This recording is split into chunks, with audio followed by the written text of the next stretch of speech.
changing the gospel to please people. Galatians chapter 1 verse 10. இப்ப நடக்கிற main problem என்னன்னா, ஜனங்களை ப்ளீஸ் பண்ணதுக்காக காஸ்பலே வந்து மாத்திடுறாங்க. ஆண்டோட காஸ்பலே இப்ப மாறிட்டு இருக்கு. என்னன்னா, இப்ப நிறைய சர்ச்சில் நரகத்தை பத்தியோ பரலோகத்தை பத்தியோ இல்ல வந்து ஆண்டோட இந்த மாதிரி ரூல்ஸ் அண்ட் ரெகுலேஷன்ஸ் பத்திய டாபிக் வந்து ஓபன் பண்ணவே கிடையாது. அவன் ஓபன் பண்ற ஒரே டாபிக் என்னன்னா, நீங்க ஆண்டவர் ஆசீர்வதிப்பார், ஆண்டவர் உங்களுக்கு கார் கொடுப்பார், அதுல 4 டயர் கொடுப்பார், அதுல ஒரு ஸ்டேரிங்கை கொடுப்பார், அதுல ஒரு கேரை கொடுப்பார்.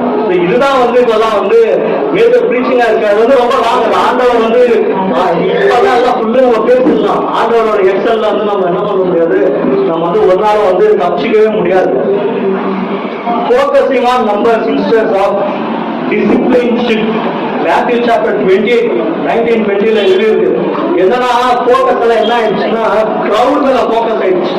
கிரௌட் ஜாஸ்தி இருந்தா போதும் அப்படின்னு. ஆண்டவருக்கு தேவை வந்து கிரௌட் கிடையாது. ஒரு நாள் அவர் இந்த கிரௌட பார்த்து வந்து அவர் வந்து அட்ராக்ட் ஆகிறவர் கிடையாது. அவருக்கு தேவைதான் அவங்க தான். என்னன்னா அவருக்குள்ள நம்ம டிசிப்ளினா இருக்கணும்.